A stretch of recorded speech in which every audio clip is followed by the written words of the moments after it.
किसी को छोड़ने वाला नहीं, आप चिंता मत कीजिए। हर किसी का सम्मान करूंगा, आप चिंता मत कीजिए। कांग्रेस के पास न नीति है न नियत है, लेकिन गुड़ का गोबर कैसे करना उसमें ये माहिर है। मोदी तेरी कब्र खुदेगी। बिल्डिंग विपक्ष ने ऑर्गेनाइज की, लेकिन चौके छक्के यहीं से लगे। ये लोग जिसका बुरा चाहे उसका भलाई ही होगा। 20 साल हो गए, क्या कुछ नहीं हुआ, क्या कुछ नहीं किया गया, लेकिन भलाई होता गया। आपने मिलजुल कर करीब करीब 1.5-2 दशक पुराने यूपीए का क्रियाकर्म किया है। उन्होंने अविश्वास के प्रस्ताव की आड़ में जनता के आत्मविश्वास को तोड़ने की विफल कोशिश की है।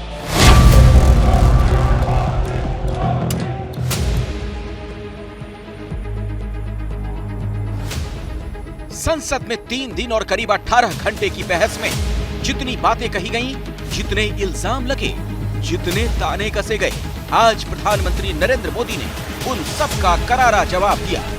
चुन चुन कर जवाब दिया, एक एक को जवाब दिया।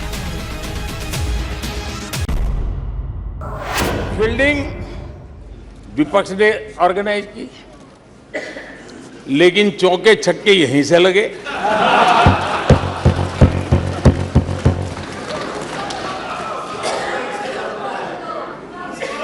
और विपक्ष नो कॉन्फिडेंस मोशन पे नो बॉल नो बॉल पर ही करता आगे चलता जा रहा है। इधर से सेंचुरी हो रही है, उधर से नो बॉल हो रहे हैं।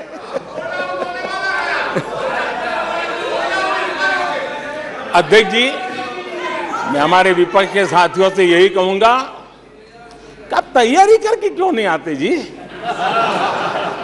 थोड़ी मेहनत कीजिए। और मैंने 5 साल दिया आपको मेहनत करने के लिए। 18 में कहा था कि 23 में आप आना, जरूर आना। 5 साल भी नहीं कर पाए आप लोग। क्या हाल है आप लोगों का? विपक्ष की तैयार पिच पर प्रधानमंत्री मोदी ने अपने पसंदीदा शॉट खेले, धुआंधार स्कोर किया, विपक्ष के आरोपों की धज्जियां उड़ा दी।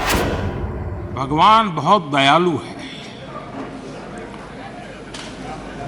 और भगवान की मर्जी होती है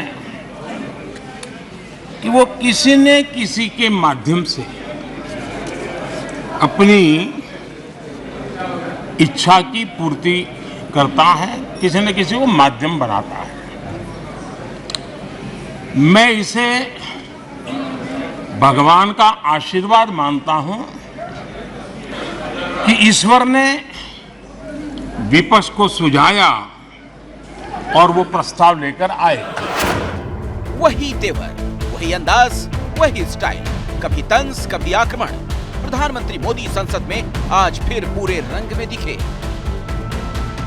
वो कहते हैं कि देखो भाई, जब कुछ शुभ होता है, कुछ मंगल होता है, घर में भी कोई अच्छा होता है, बच्चे भी कोई अच्छे कपड़े पहनता है, जरा साफ सुथरा होता है, तो काला टीका लगा देते हैं।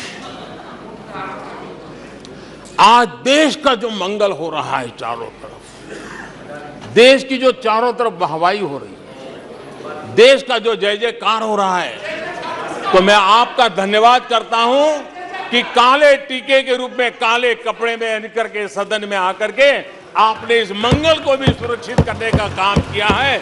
इसके लिए भी मैं आपका धन्यवाद करता हूं। अविश्वास प्रस्ताव के आखिरी दिन बोले और पूरी महफिल लूट ले गए। ये ऐसा क्यों करते हैं और ये क्यों होता है? आज मैं सदन में कुछ सीक्रेट बताना चाहता हूं। मेरा पक्का विश्वास हो गया है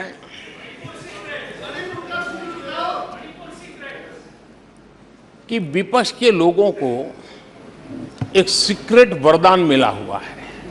हाँ,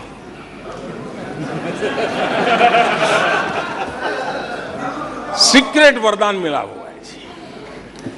और वरदान ये कि ये लोग जिसका बुरा चाहेंगे उसका भलाई ही होगा।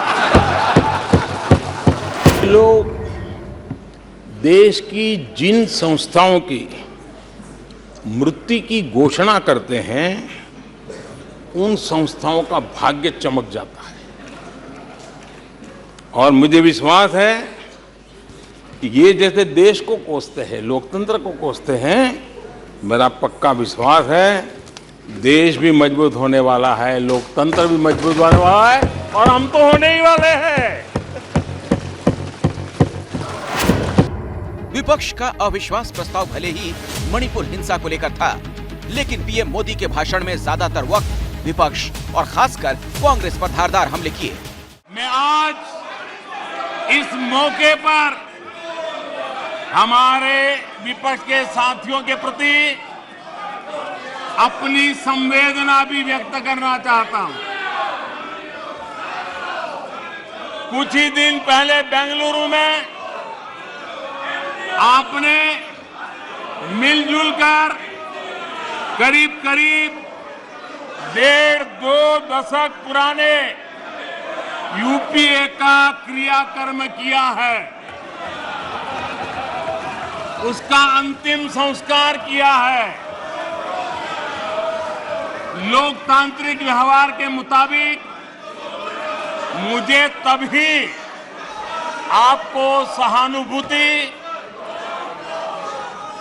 जरूर व्यक्त करनी चाहिए थी, संवेदना व्यक्त करनी चाहिए थी, लेकिन देरी में मेरा कसूर नहीं है, देरी में मेरा कसूर नहीं है, क्योंकि आप खुद ही एक और यूपीए का क्रियाकर्म कर रहे थे और दूसरी ओर जश्न भी मना रहे थे। खुद को जिंदा रखने के लिए इन्हें एनडीए का ही सहारा लेना पड़ा है, लेकिन आदत के मुताबिक घमंड का जो आई है ना, आई वो उनको छोड़ता नहीं है और इसलिए एनडीए में 2 आई पिरो दिए, 2 घमंड के आई पिरो दिए।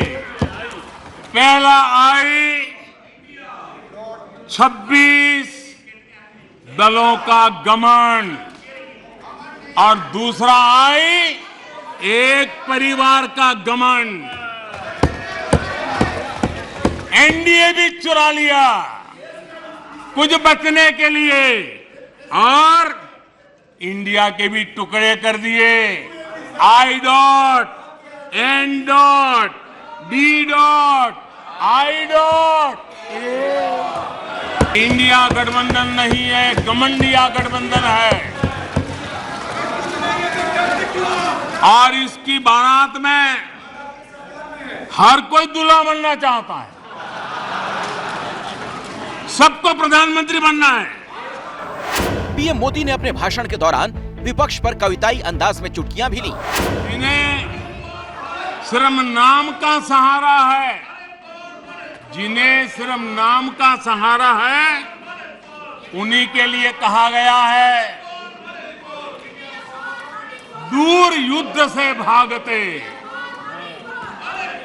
दूर युद्ध से भागते नाम रखा रणधीर। दूर युद्ध से भागते नाम रखा रणधीर। भाग्य चंद की आज तक, भाग्य चंद की आज तक सोई है तकदीर। अभी हालात ऐसे हैं, अभी हालात ऐसे हैं इसलिए हाथों में हाथ। अभी हालात ऐसे हैं इसलिए हाथों में हाथ। जहां हालात तो बदले, जहां हालात तो बदले फिर छुरियां भी निकले। जिनके खुद के वही खाते बिगड़े हुए हैं, जिनके वही खाते खुद के बिगड़े हुए हैं, वो भी हमसे हमारा हिसाब लिए फिरते हैं। पीएम मोदी ने फिर वही बात नए तरीके से दोहराई जो उन्होंने 2018 अविश्वास प्रस्ताव के दौरान कही थी। इस बार विपक्ष से बोले कि 2028 में भी अविश्वास प्रस्ताव लेकर आएं। देश का विश्वास मैं शब्दों में भी प्रकट करना चाहता हूं और देश का विश्वास है कि 2028 में आप जब अविश्वास प्रस्ताव लेके आएंगे तब ये देश पहले 3 में होगा। ये देश का विश्वास है। ये कभी भारत को टॉप 3 अर्थव्यवस्था बनाने की गारंटी नहीं दे सकते। ये मोदी देश को गारंटी देता है कि मेरे तीसरे कार्यकाल में मैं हिंदुस्तान को टॉप 3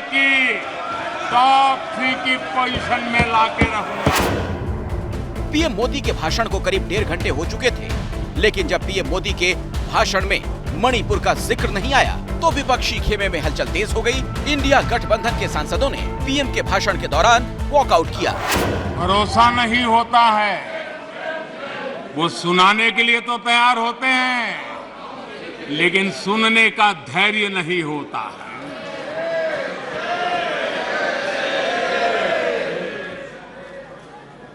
अपशब्द बोलो, भाग जाओ, कूड़ा कचरा फेंको, भाग जाओ। इस तरह 5 साल के दौरान मोदी सरकार के खिलाफ ये दूसरा अविश्वास प्रस्ताव था। 2018 के अविश्वास प्रस्ताव पर 11 घंटे 46 मिनट चर्चा हुई, जबकि 2023 के अविश्वास प्रस्ताव पर लगभग 18 घंटे चर्चा हुई। जिस मणिपुर मुद्दे पर सरकार के खिलाफ विपक्ष अविश्वास प्रस्ताव लेकर आया था, उस पर प्रधानमंत्री मोदी ने वो सारे काम गिनाए जिससे मणिपुर ही नहीं पूरे नॉर्थ ईस्ट में हालात बदले हैं।